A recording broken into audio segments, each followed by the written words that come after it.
The acrid stench of burning plastic filled the night air, thick and suffocating. Flames danced hungrily, twisting and curling over what remained of the wheelchair, his son's wheelchair. The metal frame groaned as it buckled under the heat, the rubber tires popping, sending small embers flickering onto the neatly trimmed grass. David's breath hitched, his heart hammering so hard it threatened to tear through his ribs.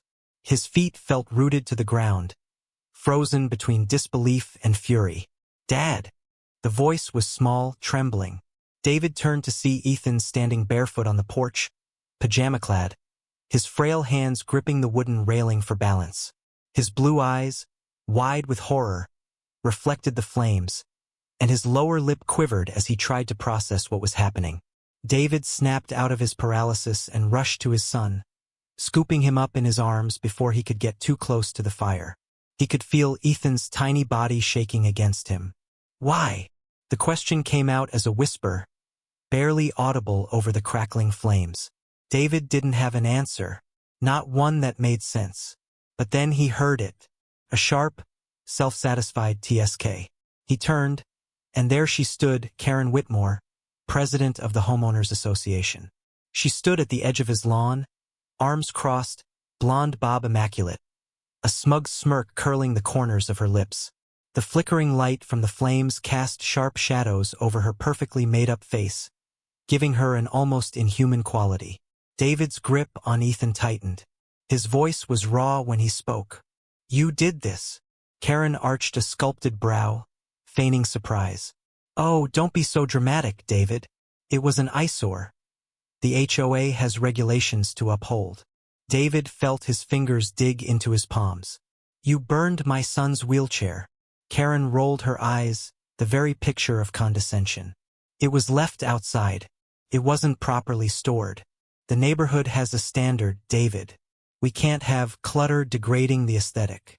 Ethan buried his face in David's shoulder. David could feel his son's silent sobs, each one cutting into him like a blade. His voice dropped, barely restrained rage vibrating in his words. "That wasn't clutter. That was his legs." Karen scoffed. "Honestly, you should be thanking me. I did you a favor." The whole neighborhood was talking about how much it stuck out. Rusted wheels, peeling paint. I mean, if you must have such things, at least get one that matches the community's aesthetic. David's vision went red. He took a step forward, the primal need to grab, shake, make her understand coursing through his veins. But Ethan's small hand clenched the fabric of his shirt, holding him back. Karen exhaled, as if even this conversation was beneath her. "I suggest you take this as a lesson in compliance. There are rules for a reason. I'll be expecting you at the next HOA meeting, where we'll discuss additional fines for your unkept property." Fines? She was talking about fines while the melted remains of his son's mobility smoldered in their front yard? The fire reflected in her cold, unbothered gaze as she pivoted on her designer heels and strolled back toward her pristine white house. David didn't move. He couldn't. His mind reeled, struggling to process the level of malice required to do something like this. To a child. The sound of sirens in the distance snapped him back.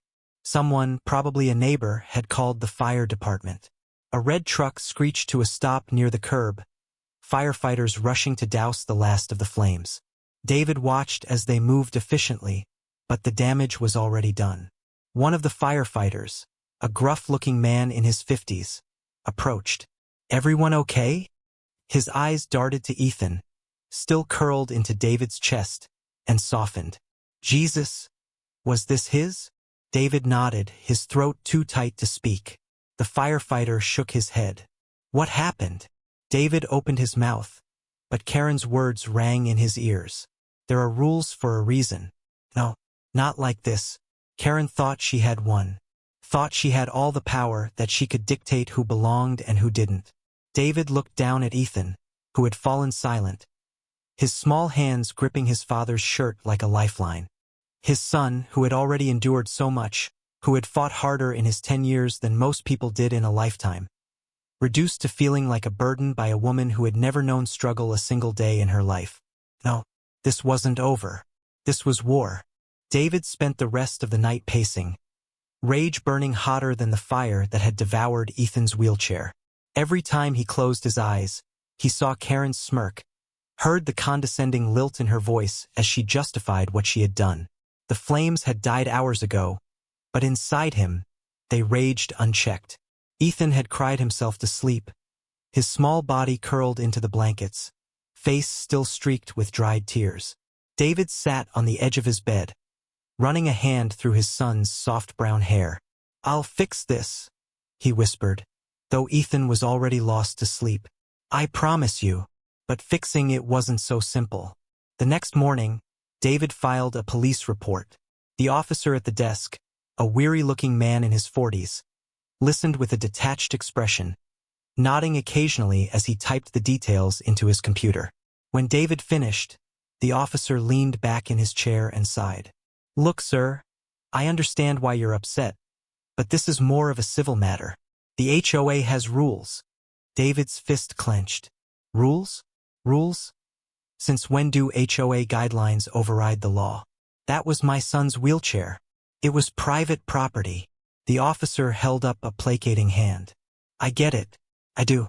But the fire department didn't find any evidence of arson." David recoiled. "What do you mean, no evidence? The wheelchair didn't set itself on fire."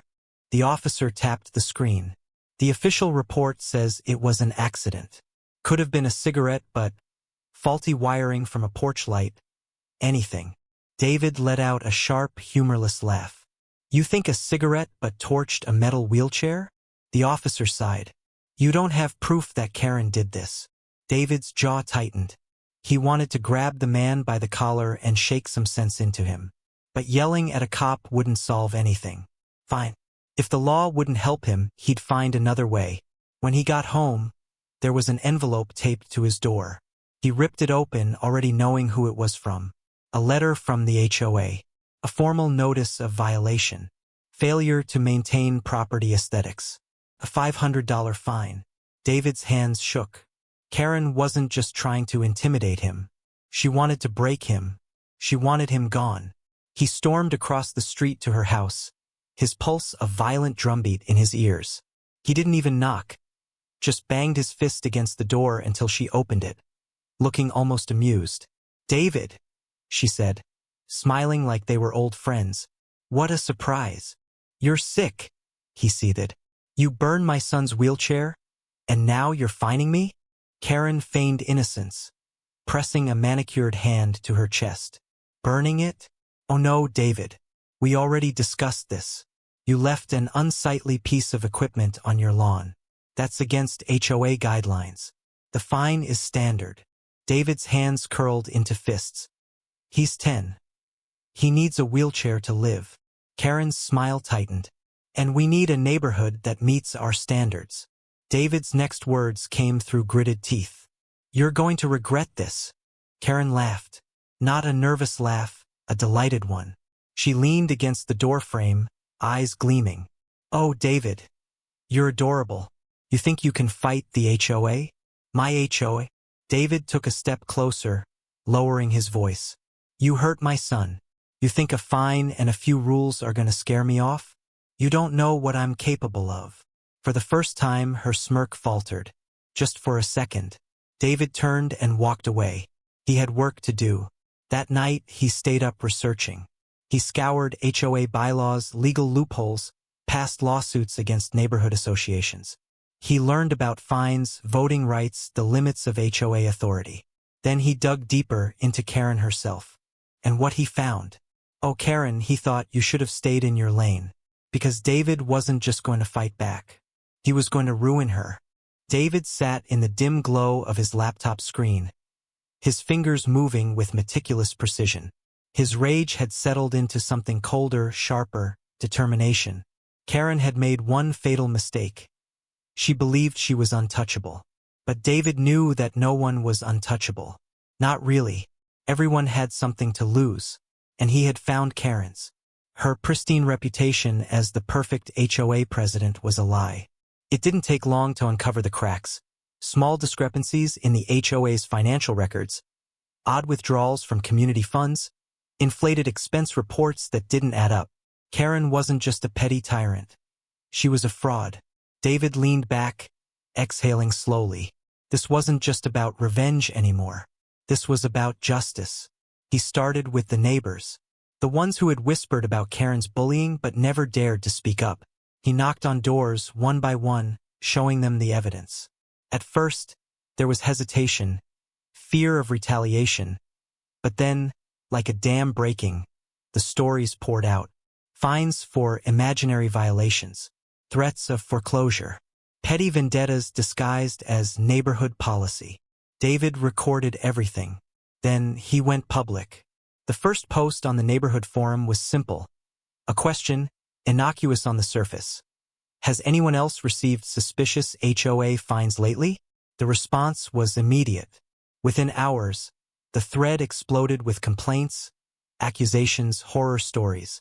David watched as the anger spread, each comment fueling the fire. By nightfall, it was no longer just a neighborhood issue, it was a scandal.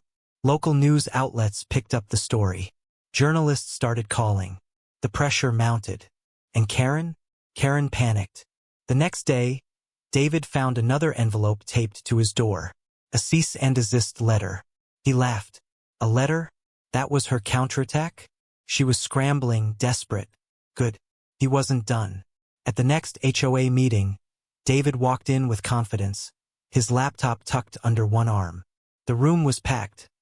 More homeowners than he'd ever seen at one of these dull, mandatory gatherings. Except this time, they weren't there to be lectured by Karen. They were there for blood.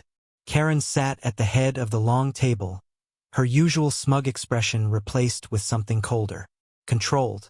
But David could see the tension in her jaw, the way her fingers gripped the armrest of her chair a little too tightly. She knew what was coming. David took his time. First, he presented the fraudulent transactions, every stolen dollar, every misappropriated fund. The murmurs in the crowd grew into full-blown outrage. Then he played the recordings. Karen's voice, sharp and dripping with contempt, as she mocked residents, threatened fines, bragged about how no one could touch her. Someone gasped. Someone else cursed under their breath. And Karen? For the first time, she had nothing to say. The HOA board turned on her instantly. A motion was made to remove her as president. A vote was called. Unanimous. Karen stood, her chair scraping against the tile, her face flushed with anger and humiliation. You think this is over? She spat at David. He just smiled. Oh, I know it's over. Because the final nail in her coffin was yet to come. And Karen had no idea what was waiting for her outside. The night air was crisp as Karen stepped outside the community center, her heels clicking against the pavement. Gone was the untouchable queen of the HOA. What remained was a woman stripped of her power, seething, grasping for control that had slipped through her fingers. David stood a few feet away, arms crossed, watching as she stormed toward her car. You think you've won? She snapped, whirling around to face him. The streetlights cast harsh shadows over her face, highlighting the fury in her eyes. David smirked. Oh, I know I have. Karen scoffed, tossing her designer bag onto the passenger seat. These people are idiots. They'll come crawling back when they realize they need order. David took a slow step forward. No, Karen. What they needed was freedom. What they needed was someone to stand up to you. She rolled her eyes, but there was something uneasy in the way she gripped the edge of her car door. Enjoy your little victory, she sneered. Because you and your son? You don't belong here. David's smirk vanished. Karen barely had time to react before he stepped closer, his voice dangerously low. You burned my son's wheelchair. You tried to make us feel small. You enjoyed it. His fists clenched, but his control never wavered. And now, you're nothing. No power, no influence. Just another bitter woman who lost. Karen scoffed, but the shake in her breath betrayed her. Then her phone rang. She hesitated, glancing at the screen. Then slowly she answered. Yes. Silence. Then her face paled. David watched, satisfaction curling through him as Karen's carefully built mask shattered. You can't be serious, she stammered. No, there must be some mistake. More silence. Then a choked gasp. Her grip on her phone slackened, and for the first time, Karen Whitmore looked small. David took a step back, letting it sink in. "Let me guess," he said casually. "That was the county auditor?" Karen's head snapped up. "Oh, you thought I was just going to expose you to the HOA?" David chuckled darkly. "No, Karen. I made sure everyone saw what you did. The news, the homeowners, the authorities. Fraud is a serious crime." Karen opened her mouth, but no words came out. David leaned in one last time. "Hope you saved all that money you stole. You're going to need a good lawyer." For the first time, Karen had no snarky remark. No smug comeback. Just the sound of her own shallow breathing, the weight of her downfall settling onto her shoulders. David turned away, feeling a deep, satisfying calm wash over him. As he walked home, he spotted Ethan waiting for him on the porch, bundled in a blanket, eyes filled with curiosity. "Did we win?" Ethan asked softly. David knelt beside him, ruffling his hair. "Yeah, buddy. We won." Ethan grinned, leaning against his father's shoulder. "Good." And for the first time in a long time, the neighborhood felt like home.